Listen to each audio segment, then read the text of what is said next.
All right, welcome to another episode of the Fair Chase podcast.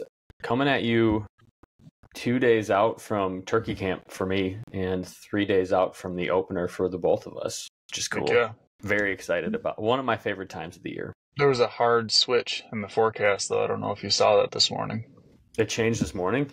Yeah, we went from like low 40s in the morning and low wind and sun to cloud cover and 20-mile-an-hour winds. So, crap. All right, not yeah, so I'm awesome. seeing high of 45, a low of 28.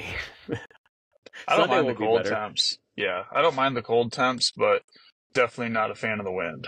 The wind, I like, if I felt, I was just saying this the other day, because it was supposed to be cold, and I'm fine with cold, I like sunny, though. For sure. Yeah, I feel like if you don't have that, sometimes it prolongs. They're kind of like a balloon, and if they burn out all their gobbles in the morning, like if it's so amazing, perfect conditions in the morning, then they're pretty fried by mid to late morning, even early afternoon sometimes. So I don't mind clouds. I don't even mind rain. It's just that freaking wind. I just hate hunting in the wind. Yeah, I feel like that shuts it down pretty fast. We'll see. I mean, we get 1 week for our turkey season, which blows, and one turkey tag. Oh well, I'm sure it'll happen. It always does. Yeah, it's for this season in Michigan. For people listening, we have to apply, and there's usually a ton of tags, so it's not really hard to draw for most things in most places. But yeah, we get one turkey tag, and then 1 week when you get drawn, or if you go for like the general season, it's like the whole month of May or something like that. So I think I did that last year. So speaking of application, have you got drawn yet for anything? I haven't. No. I didn't put in for Montana this year just because I burned up my Colorado points, so I won't find out on that one until I think it's the end of May or like the first couple days of June. And then obviously got this BC trip coming up, so that is kind of eating into September a little bit. So didn't put in for the general tag in Montana like I always do, just because time is going to be pretty limited. And then Lex and I both burned up points in Colorado this year, so she's got pretty decent shot at some things, right? She does, yeah. She's got pretty wicked shot at some stuff. And then I burned up all mine, and I've got 7 points for bear in Michigan this year. So we put in for that in May. And just with that, like getting back from BC on, I think it's September 6th, and then bear season opens on like the 10th or the 11th, I want to say. It's that first Wednesday after Labor Day, I think, is when the first season opens. Yeah. And then the youth hunt, and then elk hunting in Colorado. I don't know if it's even worth doing Montana this year. I'll probably regret it, or maybe I'll put it in for the alternate list or something. But yeah, September's already pretty slammed. Yeah, it's tough when you got a goat hunt, jamming you up. Yeah, I know. Yeah, I'm certainly not complaining, obviously, but it does feel a little bit weird not doing you get this like ritual of things that you do year in and year out. Yeah. And then even if something cool pops up, you're kind of like, oh man, I'm not doing my normal thing. Like that one year that we all went to Salt River on opening day of bow season. Yeah. It was like we're actually have realistic chances of shooting Boone and Crockett deer here, but I'm not where I'm supposed to be in the UP shooting 8 points that are this big. It just feels weird. Yeah. That was actually funny. I felt the same way. Like when we went, we both shot nice bucks and came home, and my wife was still gone. So I was like, sweet. I literally got home and hunted the entire rest of the week, just living at home by myself, which I didn't hate. And the first hunt coming off of that trip, I was feeling good, shot that buck, sitting in my stand here in Michigan, and had a big buck running right at me. I'm like, holy, and I literally fumbled my arrow. That's what I remember. I remember going from that to I can't believe I freaking dropped an arrow. It does seem like whenever you go on an earlier hunt, like if you go on an August hunt or something like that, it just sets a better precedence for the rest of the year. Like you come off of a heater and you just keep it rolling. Yeah. Yeah, you're seeing. I totally agree. Yeah, it's swagger. It goes a long way. It attracts deer, a little swagger in the woods. It must. Yeah, I think there's an aura or a sweat that you just kind of emit when you've already been shooting pheromone. Shit. I don't know. There's something to it. Yeah. So I am looking to potentially cash in my points for bear in Michigan this year. I've only got a couple because I burned them up like 2-3 years ago. Talking about going up by you for one of the seasons up in the UP. I don't know that I'm going to be able to get out. I don't know that I'll have very many weekends free to bait. So I don't know that I'm going to cash them in, until, I can spend some time doing that. But we'll have to wait and see. Like we'll see. Yeah, it's kind of one of those things that neither one of us have like. I'm spring bear hunting. I'm like 99% sure I'm spring bear hunting in May in Montana, but yeah. I don't think you're planning on doing that. And both of us have this infatuation with bears, so to not have like this tickets booked hard dates that we're going bear hunting, it's kind of weird for both of us. So I don't like it. Yeah, and to have like the last couple of years I've been baiting bears for either Chase or my friends that have tags. I'm kind of like, I've got enough points now that I can draw first season at our camp, but gone basically during the most important part of baiting season, which is that end of August, first week of September. So it's kind of like, again, cool opportunity, but screwing up my normalcy a little bit. Like you said, it drives me nuts that we aren't bear hunting. I might even I'm just looking up right now, like maybe I'll go to Ontario, like a quick, because they have a spring season now, don't they? I think parts of Ontario do, but their spring season's it's like June or something like that, isn't it? Mid-May to mid-June. Okay. Just go up for a little while. I need a Canadian friend up there. I know more people that do that hunt in Saskatchewan than Ontario in the spring. I guess I don't know enough about it. I haven't really looked too much into Ontario as of late. The only time that I ever really consider the Ontario stuff is like when we go to these banquets, like any like fundraiser banquet, and they're like, one goes up and its starting bid is like $800 and it goes for like $1,150 or something crazy low, but you know nothing about the outfit. You don't have any time to do any research. It's just like a slideshow in this church of like a couple of bears on this picture, and this is what it's going for, and you have 35 seconds to decide if you want to go in on it or not. So that's the only really consideration of Ontario that I've done. And that's partly what we're talking about today, is like opportunities like that where you don't know if it's a reputable deal and you get like 2 seconds to think about it. Are you wasting your money? Are you getting a deal? It's kind of hard to determine with that. OnX is the title sponsor of our podcast here at the Fair Chase, and it's a must-have app for all of us who love to explore the outdoors. Whether you're hunting or hiking or fly fishing, OnX gives you detailed, accurate maps right at your fingertips. With property boundaries, topographical features, and trail data, you'll always know where you are and where you're headed. You'll also likely be able to figure out where that big buck is headed to. Plus, their offline maps mean you're covered even in the most remote locations. OnX is the ultimate tool for outdoor navigation, making every adventure safer and more enjoyable. Download OnX today and explore with confidence. I've wasted money. We've been working with this group that, you got really screwed. Yeah, I've wasted What was money. that, 2 years ago that you got kind of burned? It was when I last cashed in my bear points in Michigan. It was terrible experience. Yeah.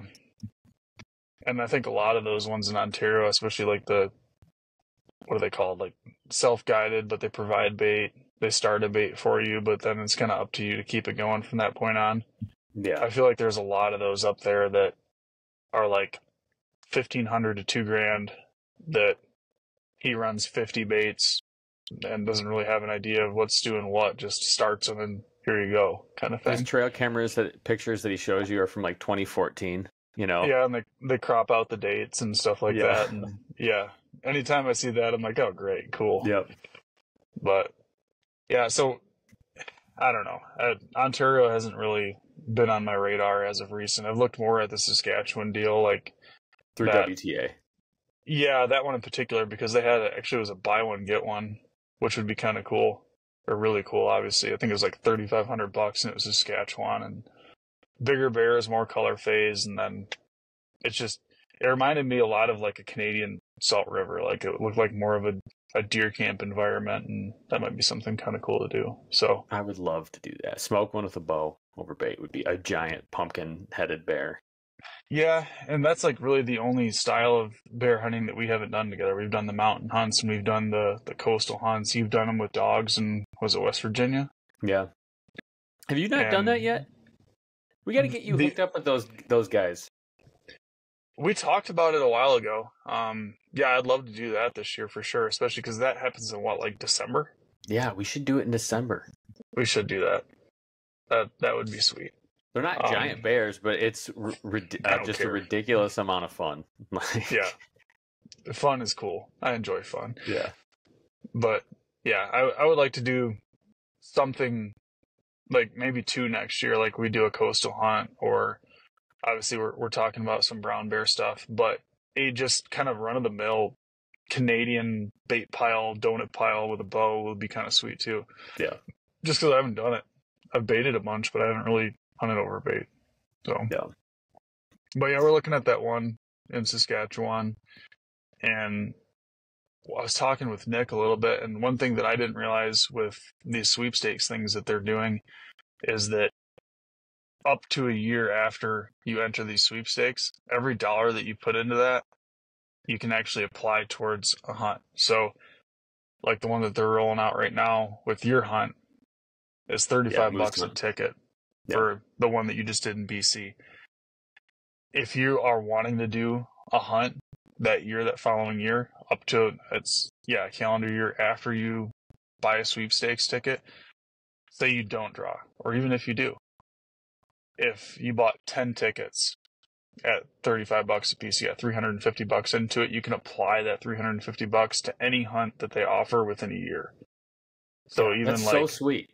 Yeah. So that's what makes it very different from like just applying for a tag in any state. You don't get your value out of it if you don't draw. You just get like a percentage of your money back if you don't draw, and then a point.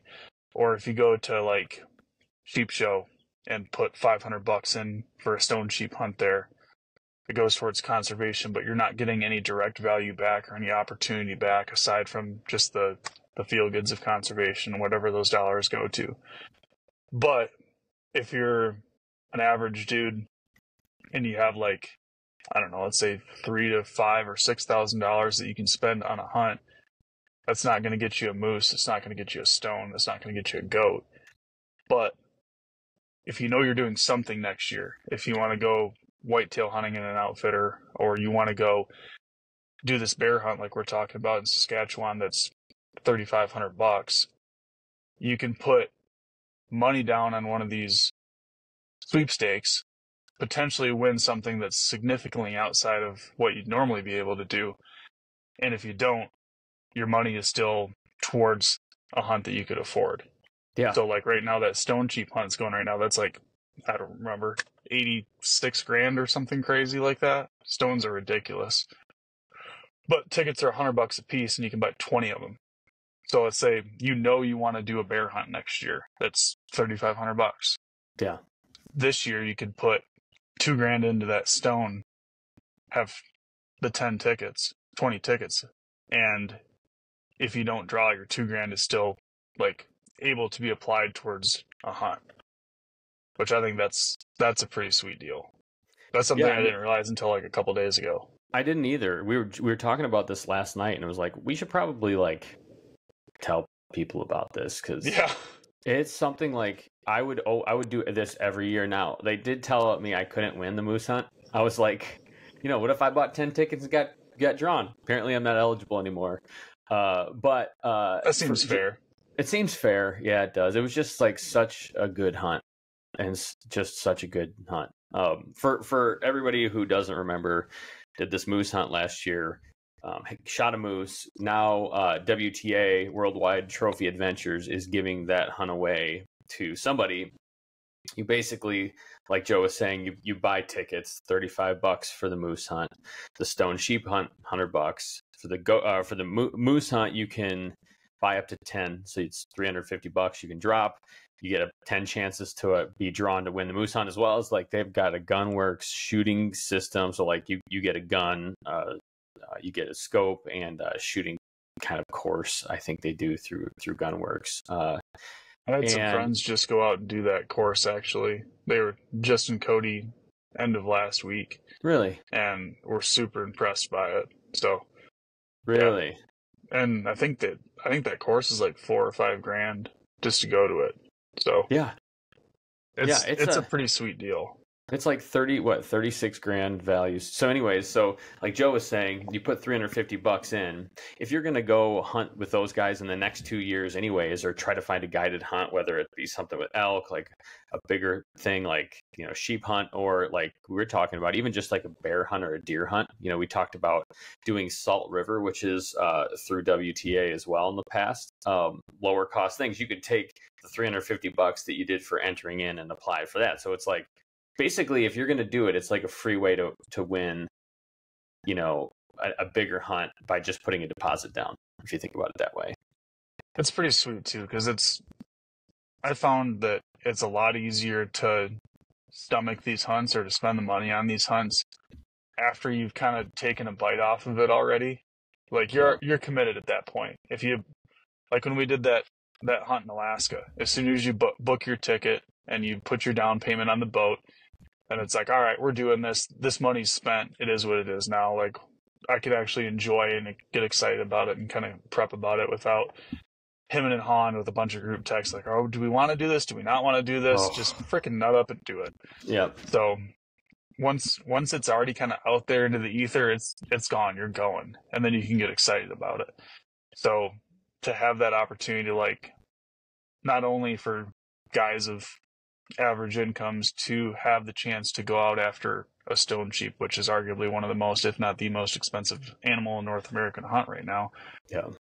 You can also roll that into something that's realistic and like manageable that you can kind of plan for if you don't draw that.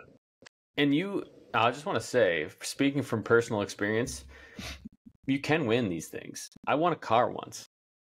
Like, I forgot about that. Yeah, I won a car. Like I say that and it gets everybody excited. It was a 2-year lease on a car. Still, that's pretty sweet. I picked the winner of a Super Bowl, won a car. So like the average guy, good people do finish first sometimes and get drawn for random things. Now I won a Subaru, which is, you know, now my wife drives. And my friends made fun of me for being a lesbian for driving it. But it's a sweet car, and you know, a moose hunt is just try it out. Like that was probably one of the best. So much better than a Subaru. So much better than a Subaru. You can't eat a Subaru. And I found out they've done 18 of these so far, and it sounds like they're doing quite a few more. Like up into the future. So there's just like anything. Like I talked to a guy yesterday that was in the draw in Colorado that had 5 points for a ram and drew it. Like, you have to enter, you have to pay to play with this stuff. But there's opportunities like this that if you throw your name in the hat and you don't get drawn, the money isn't gone. You can still do something else with it that's a little bit more plannable. Yeah. Which I think that's what makes this so much different than going to Western Hunt Expo and just throwing a bunch of money at draw hunts or wild sheep and kind of shooting for the moon with all these different opportunities out there. Is if and when you don't get that one fraction of a percent to draw, your money's still there to do something else. Yeah. Quick shout out to another amazing sponsor of ours, Kifaru International. If you're like us and love hunting in some of the toughest places, you know how crucial having the right gear is. Kifaru makes some of the toughest, most reliable backpacks and tents out there, and it's all made right here in America. Whether you're hunting in the backcountry or headed to your favorite deer stand, Kifaru has you covered. Keep your eyes out this year, especially as they're launching a ton of amazing new products like the new Arc frame that just came out. So next time you gear up for an adventure, make sure to check out Kifaru International. Yeah, and I know a lot of guys around here, a lot of our followers are they'll go up north, or they'll do that baited bear hunt that we've been talking about. Like, a lot of people in this area do that. So if you're doing it, we've done it both ways. Like Joe and I and Jared went on a bear hunt even in Alaska, which wasn't terribly expensive, but it wasn't through WTA, and there were some serious holes in the whole deal. And so like, I'll just leave it at that. But like, you could, like, if you're going to do it, just try this. Like, you could win.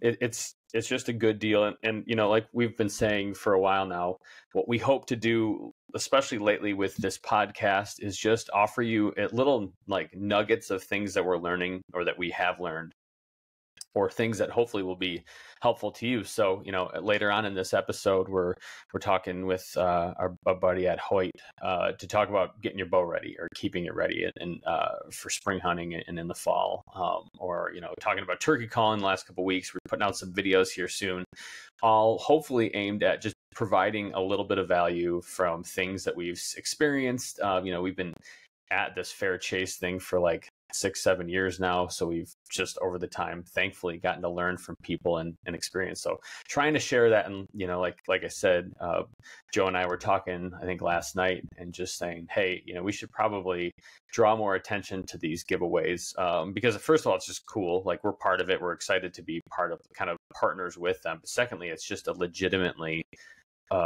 just a useful thing that I would be kind of talking about whether or not we worked with WTA. Yeah, it's definitely something that I want to draw a little bit more attention to, because I get a lot of messages in a given year of basically like, I have this many points, what should I do with it? And I'm not by any stretch of the imagination an expert in that field, because typically if I accrue any amount of points, I burn them pretty quickly. But or even just I'm looking at doing this type of species for the most affordable way possible. And not that every opportunity on WTA is affordable, because there's a lot of them out there that are significantly more expensive than other opportunities in that same species category. But it's because the experience is better, or it's because they have a concession, or there's something that makes it unique and different from what else is offered out there in the market. So there is some cool opportunities to get different experiences. Like, I'm trying to think of an example. There's a bunch of them. I've been on 3 of their hunts so far, and they all had kind of a unique twist to what made them different from other things out there as far as opportunities go. Like that, the sheep hunt that I went on, for example, that's in a unit now, and it's shut down now because of bad winter kill and things like that. But they had this giant private concession in the middle of this unit. Or what we've done at Salt River, both with turkey and deer. Like, that place is a freaking mecca, and it's not that expensive. Yeah. But yeah, they have a ton of cool opportunities, and it's not just stateside stuff. It's international stuff. It's Africa, it's Europe, it's Asia. It's pretty much wherever you would ever want to go. It's at least a good place to start to kind of get your ducks in a row. Well, I mean, we were even looking fairly recently, and semi-seriously considering doing that Croatian brown bear hunt. Well, did you get an email about that this morning? No, I haven't checked yet. Yeah, they emailed about it this morning. There's still an opening. Oh, Mark just got back from that hunt. Did he? Yeah, he shot one. So they had, I think it was May 14th, they had an opening for it. It was like 9, some crazy number off. I don't even want to say what it was, but it was significantly cheaper if you could make. That's the other thing too that's cool about that, is like that cancellation list. If they have something pop up that a guy put a deposit down on and he can't make it that year, and you have a flexible schedule, you can basically take someone's deposit, which is freaking awesome. Yeah, there's a ton of outfitter specials right now. I'm not seeing the brown bear one. They got. I just got an email about it like before we hopped on this. Oh, interesting. The question is, if you and I don't know the answer, and maybe this is even a bad thing to bring up, because I don't want to spread misinformation. But That's what the internet's for. I know, but no, don't worry. Instagram will flag you if it spreads misinformation that adds a little thing at the bottom. So we'll be all right. Instagram's got us.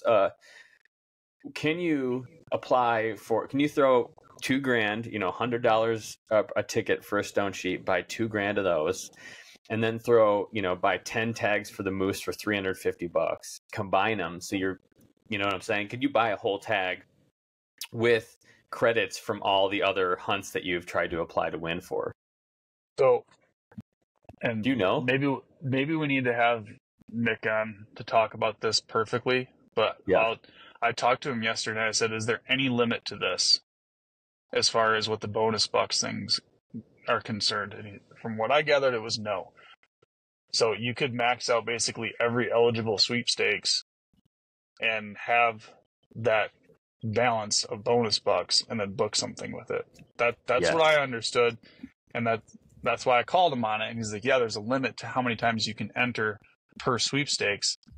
But if you played all of them, obviously your odds go way up, and you kind of slowly built up this account in a sense that you could book a hunt with. Yeah, that's what I'm saying. That would be, I'm trying to look here. I'm trying to find that brown bear hunt. I didn't get the email, or maybe I. Yeah, but anyways, there's so many great options for cool hunts, and so yeah, we'll do more through them for sure. Like if I ever book a hunt through an outfitter, unless I know the guy, it would probably be through these guys. It just makes it easier. Yeah. There's a cool one right now. You go down to Mexico and you shoot an ocellated turkey, and you can hunt like a deer and some sort of crazy looking thing too down there. That'd be wild. Very descriptive. Let's see. Ocellated crazy looking thing. I don't know. It's black, like some sort of. I don't know what the turkeys are down there, or whatever that big black bird is with a red head. Anyways, if you go look it up, there's a picture of it, and this guy shoots this little funky looking deer. Anyways, yeah. So this is cool. Yeah, we should have Nick on. Somebody from WTA. Talk a little bit about it. They go on cool hunts and they have cool stories that they hear from guides and stuff too. So that'd be a fun one. Yeah, I haven't done anything with them so far that has left me disappointed. So that one I feel pretty confident on posting out there. Well, cool. We're gonna move over to our conversation with Hoyt here, like I said. But prior to that, any departing words of wisdom that you'd like to impart on our? Nothing. Nope. I have nothing. I'm pretty brain dead today. Yeah, me too. Yeah, I feel the same. Just thinking about birds. Me too. I hear his gobbling in the background. I got that bird brain. I basically have blacked out. Starting like kind of Tuesday morning is when it really hit, where I can think about his turkey hunting and really don't care about anything else right now. Pretty worthless. So, all right. Well, thanks for listening. We'll switch over in a second. Like I said, if you have questions or things that you'd like us to talk about, let us know. I ran a thing on our story the other day. People had just asked for more content around spring bear hunting. A couple guys did, and a couple questions around just like Western hunting in general. So, I mean, we're going to be doing a ton more stuff like that coming up here soon. We've got a bunch of videos that we've recorded and we'll be recording about it. So trying to just turn out as much helpful, cool stuff as we can. So comments, keep them coming, keep ideas coming too. We appreciate you guys for listening in, and we will see you soon. This episode is also brought to you by thru gear, innovators in technical hunting clothing. thru is a newer company. It's based right here in Michigan, and whether you're hunting elk in the mountains or chasing antelope in the plains or traipsing through swamps after that ruddy buck, thru has you covered with premium jackets and pants, merino wool layers, everything you could possibly need to stay comfortable in the woods. Their products are engineered for functionality and durability, ensuring you stay protected in any conditions. Plus, their camo is really effective. We're big fans. So don't take our word for it, though. Go to thrugear.com and check it out. Colby Skinner, how are you? I'm doing great. How about you, James? I'm doing great. Yeah, we're hopefully there's not too much delay in our recording today. I was telling you prior to recording, but we've got like a major storm just rolled in, and like I'm listening to rain and watching basically everything float away outside, but we needed it here in Michigan, so we'll try to work around that. For everybody that's joining us, Coby, you want to talk a little bit about what your job is, what you do? Yeah, so I am the digital marketing manager for Hoyt Archery. Been at Hoyt for 3 years now. not too long, but man, the years have gone by fast. It goes fast when you're enjoying what you're doing. So I handle, all Hoyt social media, email, newsletter, YouTube ads, YouTube channel, things like that, and just running things here and there. I also work as a project manager on the team, just making sure we get things all done in time, for things from limb graphics on bows to the medallions on bows to clothing items to, everything there and far and in between. But love archery is one of my favorite things ever, and so working in an industry like this for a company like this is pretty dang awesome. You and I got to know each other as I've been shooting the RX-8 this year, just kind of talking back and forth on the bow and got connected that way. So I thought, well, we're in the spring. We've been talking a lot about getting ready for things like turkey and getting ready for things like bear hunting. So, people who've been listening have, heard stuff we've done on e-scouting, keeping your blades sharp in the off season, everything that you could have, that you could need so far going into turkey and bear season. And there'll be some more stuff to come. So I thought it would be maybe a good idea and wise to have you come on and talk about off season bow maintenance, going into the spring, ready to go. A lot of our listeners are turkey bow hunters or bear bow hunters.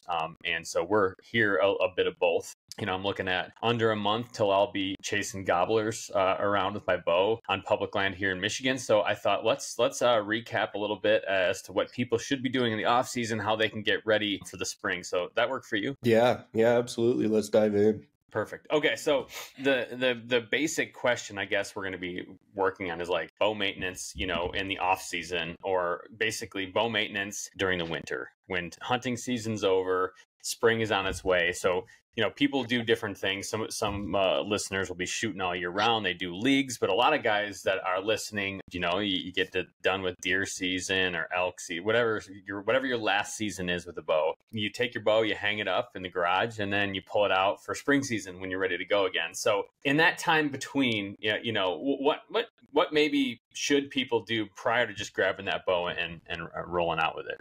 Yeah, well, that's the biggest problem is as soon as, I don't know, excuse me, as soon as, December rolls around, they hang up that bow, put it in a case, and then they don't touch it. And all of a sudden, April, May, those seasons come around and you go out for deer and turkey and that bow hasn't been touched and hasn't been, excuse me, I'm kind of sick. So if I sound clogged up, it's because I kind of am.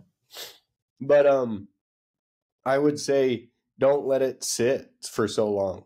Even though it's just a couple months, pull it out, do maybe, take it to your backyard and do 2 or 3 shots, every once in a while, just blank bell, just to get everything kind of moving. Kind of same with like a car. You don't want to let your car just sit. It needs to run. It needs the oil to run through it, the gas to run through it. Your bow needs the same. So take it out.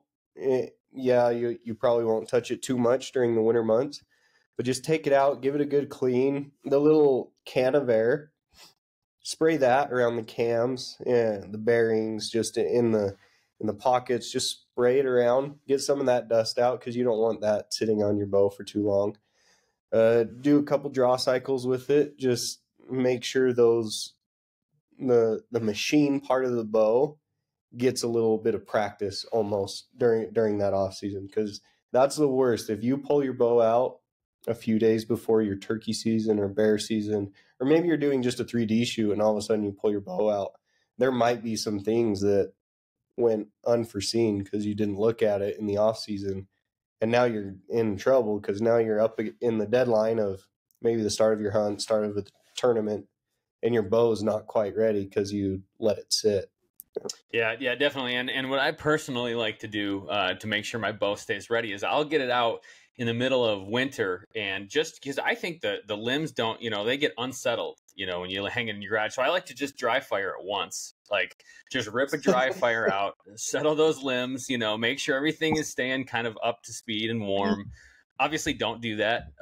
Although, I can't say it doesn't work. I've never actually done that before. But no, I like to do the same thing. I like to shoot it. I like to just shoot a bow. I like the feel of the bow going off my hand. So even I've been just shooting in my garage when it's crappy weather. It's like 3-4 yards. Gives you an excuse to run it through paper or just work on your release or your bow hand.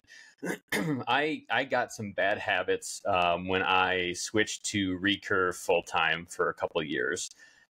Just the way I held my hand, the way my stance was, even especially my draws, like my draw cycle, the way that I position my body got kind of funny. And so, for me, it's even just kind of knocking the rust off of myself going into spring season as well. Yeah, and if you're getting serious about bow hunting and you want to be deadly accurate, some people think that their season starts come fall, or in the spring, maybe it's for bear or turkey.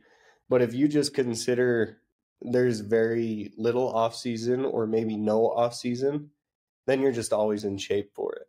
Because you can't just let it sit and expect to pick a bow back up. Maybe everything is great with the bow, but you haven't put any practice behind it. And you're integral in that machine part of shooting a bow. And if your mind's not practiced, your muscle memory's not there, you're just not going to be dialed in. And practicing a lot. I think also the off season is the perfect time to tinker.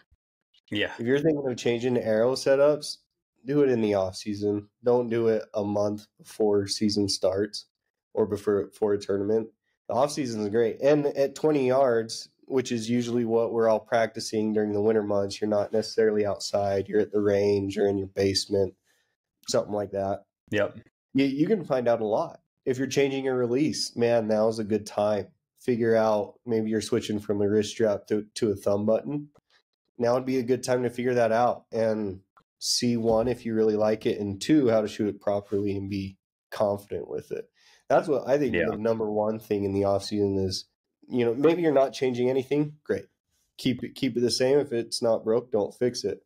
But man, if you're wanting to change anything from a rest to arrows, maybe it's a brand new bow. If you got a brand new bow, maybe for Christmas, use it. Now's the time to get used to it so that you're well prepared and well in advance of your season. Yeah, I know 20 yards can make a huge difference. Years ago, I lived in a building on like this old main street, this old town. And so I lived upstairs. There was a shop below me, and then I was able to get into the basement of the shop. And it allowed for like 18, 19, if my back's against the wall, 20 yards of shooting. And so during the winter months for maybe 2 off seasons, I guess you could 2 winters, I would go down there. I'd get my daughter, who was young, baby, put her to bed, get my wife kind of set, and I'd go and I'd shoot at 20 yards. And what I would try to do is I would put I'm kind of embarrassed to say, I wanted to see how many shots it would take me before I could Robin Hood and like try to get that number down. So I'd pick like an old arrow and I would just rip shots over and over again at 20 yards or 18 yards, just trying to, it doesn't count if you nick it. You got to go right down the shaft. And like, if you have some old arrows, that's what I did for a long time, but that helped me get into some of the best, most accurate shooting I've ever had. Only 20 yards, but you're aiming at such a small point so many times in a row that, once I started stretching it out to like 100 yards, it was just a lot easier to stay steady on the target. Yeah. It's archery and bow hunting is very interesting because it's a sport where every single shot and every single execution is the exact same, regardless of distance. You were doing the exact same thing. You're pulling the exact same weight. You're steadying just like you would, whether it's a 20 yards or 100. Compare that to something like basketball. There's layups and there's 3-pointers. There's foul shots. They're all different. And it's kind of same mechanics, but there's different ways that you move your body to get the effect at the end. Archery, it's the exact same. So whether you're shooting at 20 yards, you're going through the exact same process and doing the exact same thing as if you were doing a 70-yard shot on a deer or something like that. Yeah. Not that I recommend that in any way, but you're doing that exact same thing. And so at 20 yards, you can find out a lot about yourself and how you're processing your shot, what you're doing, and that will greatly help your accuracy. Like you said, you've experienced it. 20 yards and doing that kind of practice is just as good as going out to an outdoor range and doing long range stuff. Yeah, it just depends on how close you are to what you're aiming at, and so you want to, if you're at 20 yards, the distance between what you're shooting at and what you're hitting should be much smaller. Yeah. The farther you get that smaller, when you extend it, then that kind of distance also shrinks too, ideally. So no, I totally agree. You can identify things like, like I said, switching back and forth between trad and regular. My bow hand, my grip changed. And it gave me a hard time where I was kind of collapsing my wrist, which, will lead to tuning issues and poor performance and just kind of frustration. And so, winter's a good time. Even right now, we're a month out, you get your bow out, you start shooting, getting ready again, get your bow arm ready. I mean, get your arm strength back up, drawn from sitting down. If you're turkey hunting, is pretty common on the ground or in a weird position, like get back up, knock the rust off a little bit. Yeah. Yeah, 100%. We were also talking, bow, how to store your bow, going back to that subject. Another thing, make sure your arrows are stored well. If you're going to use the same arrows you've been shooting, don't lay those in a case where like the vanes are getting smashed or that there's a little bend in your arrow. If there's a little flex, if you're shooting like carbon arrows or aluminum and there's a little flex on, maybe there's something sitting on top of your case, and it sits for several months, man, that's going to be big problems for you later on. Yeah, weird flight, and like you said, the vein, I've had that before, or veins sit in my quiver, and I don't look at them for a while, and they're kind of like pushed up against each other, and whatever else, broadheads get funny too, going in and out of a quiver quite a bit, dulls them. What about, like, we get questions like this a lot.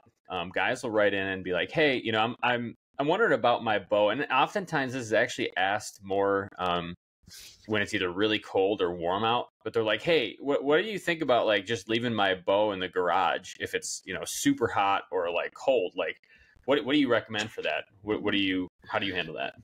Yeah, I would recommend not in a garage and not in your car, because depending on where you live, your garage will just get really hot in the summers and get really cold in the winters. Now, your bow should actually, especially if it's a Hoyt, like, it'll do okay. You should be okay, but at the same time, putting it in more extreme temps like that for long periods of time, it's just, I wouldn't recommend it.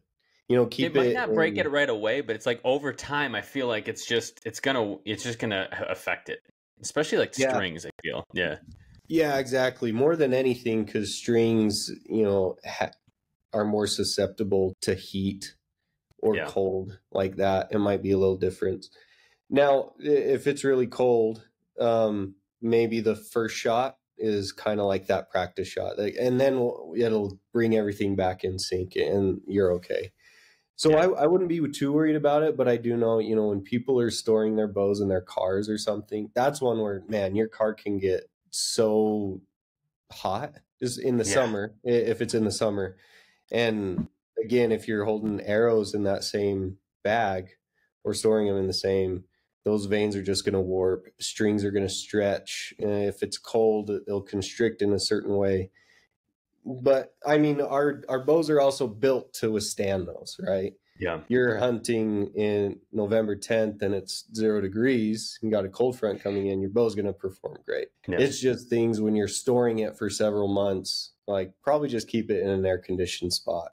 It would take good care of it. It's like a kid. Don't leave your kid in the car when it's hot out, or your puppy, or your bow. Big thanks to Vortex Optics for sponsoring this podcast as well. Most hunters know how important clear, reliable glass is in the woods.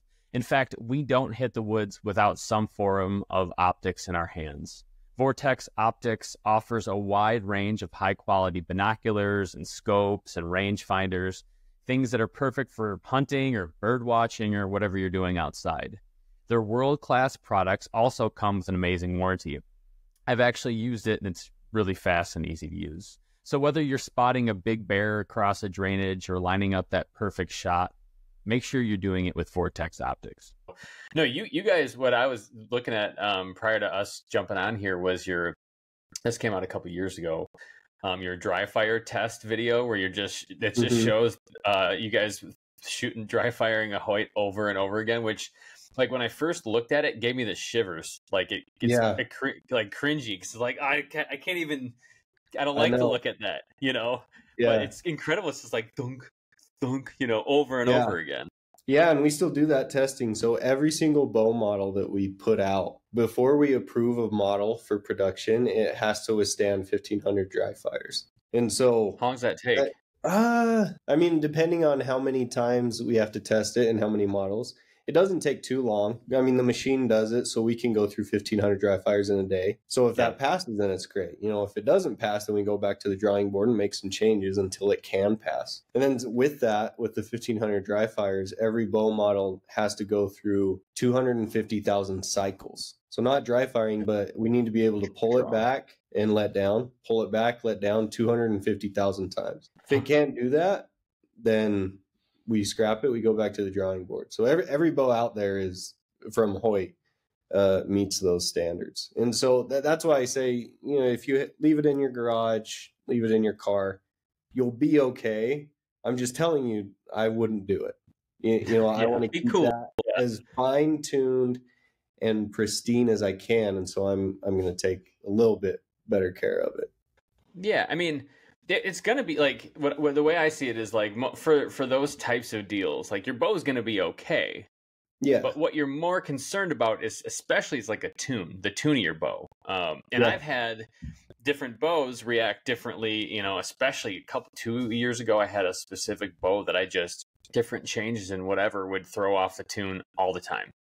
Had the hardest time keeping it in tune. And so, I was always checking that, which, it was tough at that time, but now it actually got me into a better habit of like regular paper tuning, regularly looking at the flight of your arrow, because whether you've got a 10-year-old bow or a bow that you got last Christmas, the strings are going to stretch at, first couple hundred shots, your strings will stretch. You have a really old set of strings on there that need to be changed. Well, they're going to be stretched out and probably need some maintenance too. So like there should be just things that you're doing over and over again anyways. Yeah, exactly. 100% agree. It's the same if you're a rifle hunter, you need to clean your gun. You need to take it to the range every once in a while. Just make sure everything, your scope's dialed in, that there's nothing changing in great lengths. There's nothing changing it as you take it out little by little. And it's just good maintenance. It's just, being a good bow hunter and being a good steward of it. You're taking care of your equipment. And then in the end, it'll make you a better archer and bow hunter. It'll also just make you more confident in your entire setup too. So then when the moment does come during the season, you have no doubt your bow's going to perform exactly how you want it to, and you'll come home with a filled tag. Yeah. It's all about, bow hunters especially, and rifle hunters and everything else think this way too, but it's like, you want to maximize performance out of your gear. And you want to make sure the efficiency of your bow is top, like you're transferring is the optimal amount of energy from bow to arrow. You're doing all these things that's kind of, they stack the odds in your favor. They allow for more ethical kill and so on. So treat it like you would a sports car. You take good care of it and it's going to perform peak. It'll still perform, but if you don't, but it won't be what it could be. And there's a lot to be said about getting the most out of your equipment, especially when you're spending time and money and you're doing all these things to go hunting, and you don't want the moment to come and you have less than optimal performance out of your stuff. Yeah, exactly. We get so many stories. So the Western Hunting Expo is held actually just in our backyard here in Salt Lake. And so we always have a booth at that show, and we always get people come up and say, oh man, I had a carbon matrix and I love that bow. And then there's people on the other end, I just bought an RX-8 and I love it, or the Alpha X, and it's amazing. But we always get stories from people who like haven't touched their bow or haven't touched their strings until like the day they go hunting.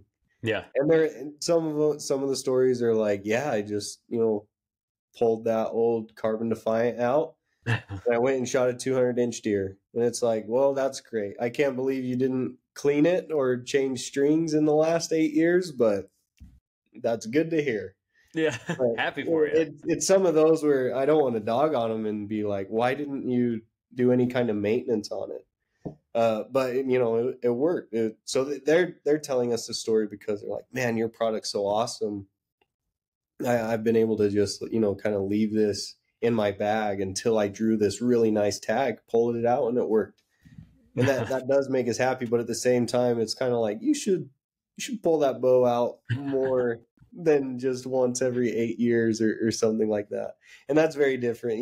Out here in the West, we have those limited entry tags where it is once every 5 to 10, 15, 20 years that you get those tags. But I mean, us here in the office, we go bow hunting every single year in as many states as we can. And man, we're always shooting. Even here, we have an indoor range here at Hoyt that's 20 yards, and we practice that all the time. And then we have a outdoor range where there's 3D targets.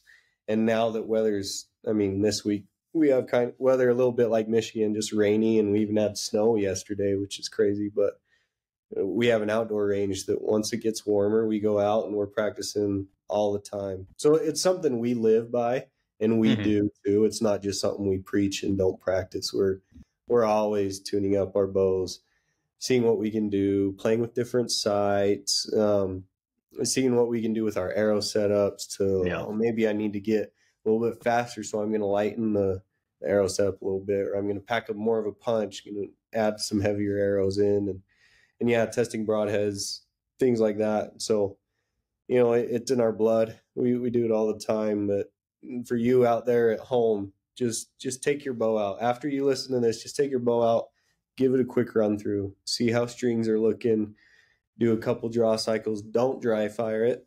Do not do that. Our Don't bows do that. can withstand those, but we still don't recommend it by any means. But yeah, do a couple shots at 20 yards or do it at 3 yards with a blank bell, just real close. Just throw a couple shots in and keep that feel. I think you guys will be very happy with it, because then you'll be able to understand, and just peace of mind. Know that your bow's ready to go. Confidence. Yeah. Yeah. Well, I mean, I can attest to the fact. So when I started hunting, I was given a bow, and my first bow that I bought myself, I saved up my summer job. I was 14, I think. And I got my first bow was a Hoyt MT Magnatech Sport, I believe. Yeah. And I had that bow throughout high school, college, and actually part of law school. And I shot it I can't say I maintained it great, because I was, a teenager. And then, in law school, I'd come back home to Michigan a couple times a year, and I would get to hunt. And so I have a picture of me, the last deer I shot with that. I came home during a hurricane. I want to say, was it Irene, the one that wiped out the East Coast? Hurricane Sandy. And so my school got closed down, the law school, for a couple weeks, 2 weeks or something ridiculous. Our house lost power. I had a newborn, and we didn't have any heat. It got down to it was 50 degrees in the house at one point. I'm like, man, we gotta get out of here. So I loaded up we were in New Jersey at the time, loaded up my wife and my daughter. We drove home to Michigan, because there was no hotels open into most of the way into Pennsylvania. They were all booked. People just kind of left the area. And so we drove home it was Halloween. And so I went out, grabbed my Magnatech Sport, and the same bow I'd been shooting when I was 14, haven't changed much about it. And this was a time where I wasn't, I hunted a ton, but I hadn't got into the gear side of things like we do now, and spend the time we do. So I grabbed it, sure enough, a little 8-point, small 8-point, chased a doe right in front of me, shot it.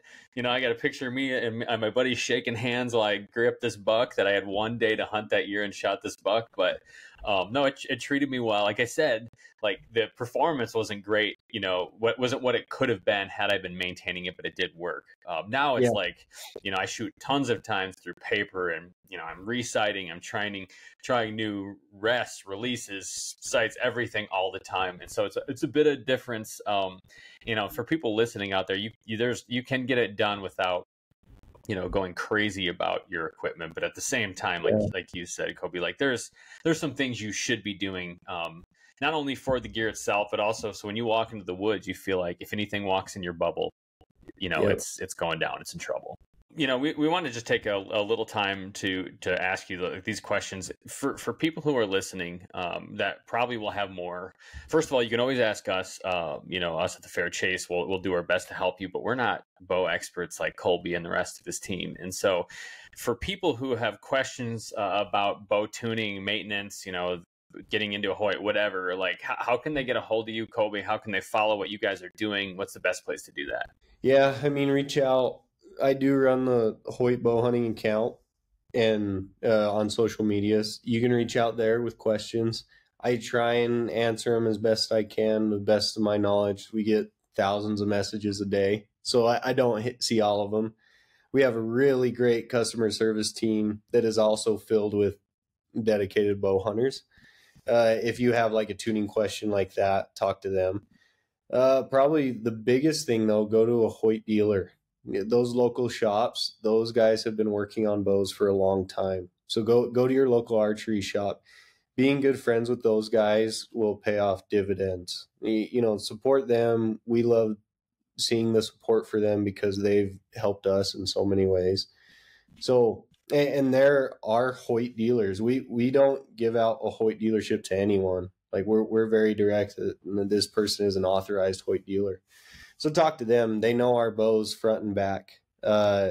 If you have a tuning question, even if you want to tinker around with stuff, like go to them and tell them your thoughts. They'll help you with things from just getting new strings to, getting your full setup built out and ready for your Western hunt or maybe your trophy Iowa tag, whatever it might be. Yeah. But go to those. We're trying to work hard on doing more educational pieces on our YouTube channel too. So subscribe there, and trying to help you be the best bow technician that you can be, along with leaning on your shop for a lot of those needs. Yeah, fantastic. Well, Coby, thanks again for your time today. Everybody go check them out. Follow along. We'll be doing some stuff on our channels too on just getting bows ready. And maybe, Coby, we'll grab you again heading into the fall season and maybe do another chat. Yeah, be happy to. Sounds great. All right. Thanks, everybody, for listening, and we'll see you soon.